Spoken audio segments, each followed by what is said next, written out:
Bismillahirrahmanirrahim. Assalamualaikum warahmatullahi wabarakatuh. Apa kabar anak sekalian yang di rumah? Saya harap kalian dalam keadaan sehat, tidak kurang suatu apa.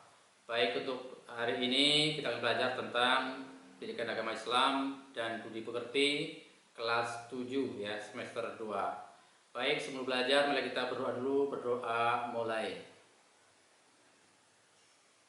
Selesai, terima kasih. Mudah-mudahan dengan berdoa apa yang kita lakukan hari ini dapat berjalan dengan lancar dan bermanfaat bagi kita semua. Anak sekalian, hari kita akan belajar berkaitan dengan sholat Jumat, yaitu KD 3.9 tentang memahami ketentuan sholat Jumat.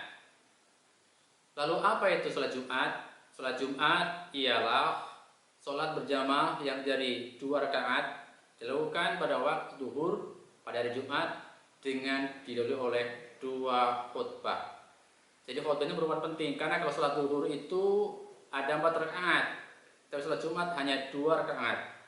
Dan 2 khutbah itu ialah pengganti daripada 2 sholat zuhur yang lainnya. Firman Allah berbunyi, Bismillahirrahmanirrahim. Ya ayyuhalladzina amanu idza nudiya sholatu min yaumil jum'ah fasau ila dzikrillahi wa dzarul bai' dzalikum khairul lakum in kuntum ta'lamun. Yang artinya, hai orang-orang yang beriman, bila disuruh untuk sholat Jumat, maka hendaklah segera ingat Allah dan tinggalkanlah jual beli. Yang itu ia lebih baik bagimu jika kamu mengetahui. Quran surah Al-Jumu'ah ayat 9. Tadi ada kata-kata tinggalkanlah jual beli. Terus segala kegiatan yang berkaitan dengan kegiatan duniawi ditinggalkan. Yang petani, tinggalkanlah pertaniannya, lalu sholat Jumat. Yang di kantor juga sama, berdiri bekerja, lalu sholat Jumat. Jadi semuanya kegiatan yang kita dengan dunia, tinggalkanlah, lalu ingatlah dengan cara sholat Jumat. Selanjutnya ketentuan sholat Jumat. Yang pertama, syarat wajib sholat Jumat. Yang kedua, syarat sah sholat Jumat. Ketiga, khutbah Jumat. Keempat, halangan sholat Jumat. Mari kita bahas satu persatu. Yang pertama, syarat wajib sholat Jumat. Ada 6. 1. Beragama Islam.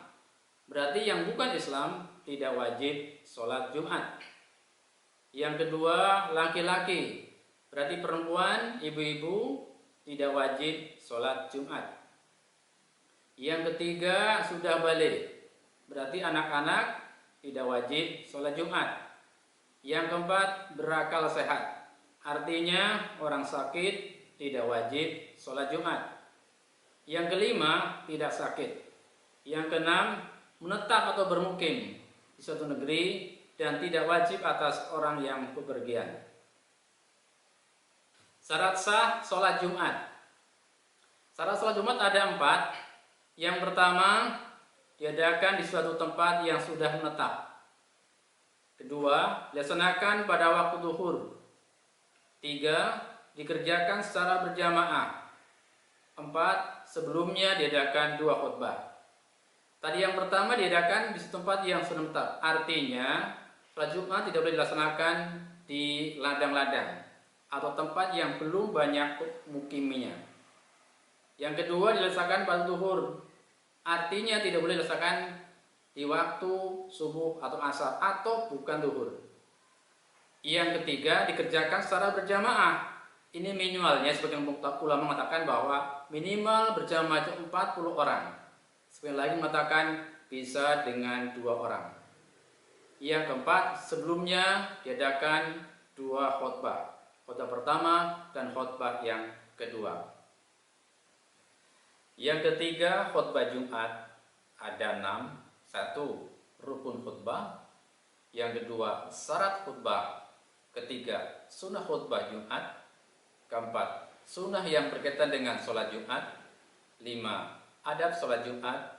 Dan keenam, sholat Jumat. Tapi pada kesempatan kali ini bawahnya akan bahas 2 saja, yaitu rukun khutbah dan syarat khutbah. Untuk nomor 3, 4, 5, dan 6 akan dibahas dalam pertemuan berikutnya. Mari kita bahas satu persatu.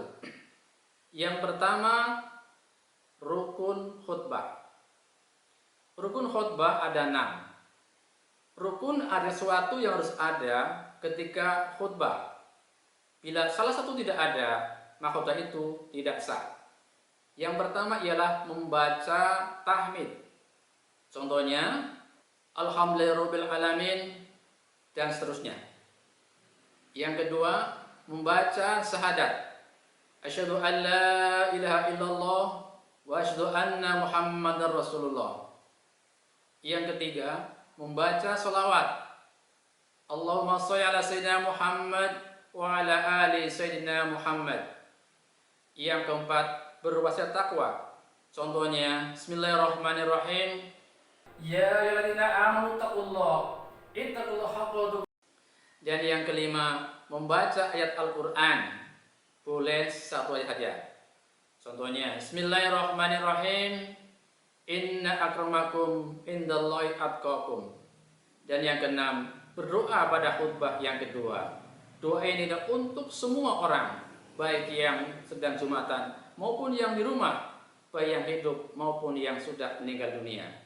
Contoh doanya ialah Allahumma fir lil muslimina wal muslimat wal mu'minina wal mu'minat al ahya'in amwat dan seterusnya. Selanjutnya ialah syarat khutbah, ada 7. Yang pertama, dilakukan pada waktu zuhur. Sekali lagi, pada waktu zuhur. Tidak boleh pada waktu selain zuhur. Yang kedua, dilaksanakan dengan berdiri jika mampu. Artinya, sebaiknya khotib itu berdiri di mimbar. Yang ketiga, khotib hendaklah duduk di antara 2 khutbah. 4. Khutbah disampaikan dengan suara keras, bisa menggunakan loudspeaker atau yang lainnya, dengan harapan semua jamaah dapat mendengar dengan jelas. Yang kelima, khutbah dilaksanakan secara berturut-turut, jarak antara keduanya. Jadi khutbah pertama duduk langsung khutbah kedua. Yang keenam, khotib suci dari hadas dan najis. Jadi khotib harus suci baik hadas maupun dari najis. Yang ketujuh, khotib menutup aurat. Bisa menggunakan sarung atau gaun gamis atau sesuai dengan di daerah tersebut. Yang keempat, halangan sholat Jumat. Hal-hal yang dapat menyebabkan boleh dengan sholat Jumat yaitu 1. Dalam perjalanan jauh atau musafir. Ini minimal jaraknya 83, sekian kilometer. Jadi kalau anak-anak sedang berjalan jarak jauh, umumnya dari Banjar ke Surabaya naik kereta jam 11, ketika zuhur Anda dalam perjalanan di kereta, maka boleh tidak sholat Jumat, tapi tetap wajib sholat zuhur yang 4 rakaat. Yang kedua, karena hujan lebat, angin kencang, dan bencana alam yang menyulitkan terselenggaranya sholat Jumat. Yang ketiga, orang yang sakit. Sakit yang parah, sakit yang tidak dapat berdiri, sakit yang memang tidak bisa untuk berjalan ke masjid, itu boleh tidak sholat Jumat, seperti sakit stroke dan lainnya. Sekian, terima kasih. Apa yang saya sampaikan mudah manfaatnya buat anak sekalian. Jangan lupa jaga kesehatan, dan mudah-mudahan kalian semuanya laki-laki bisa mempraktekkan sholat Jumat di masjid dekat lingkungan masing-masing. Baik anak-anak di rumah, Bapak akan berikan tugas buat kalian dalam belajar online. Yang pertama ialah sebutkan 3 di antara syarat-syarat wajib sholat Jumat. Yang kedua, sebutkan halangan sholat Jumat. Yang ketiga, disebutkan apakah orang yang membaca khutbah. Mudah-mudahan kalian semua bisa mengerjakan dengan baik. Jangan lupa jawaban kalian kirimkan lewat WA atau kelas Google Classroom ke guru PAI kalian masing-masing. Terima kasih. Assalamualaikum warahmatullahi wabarakatuh.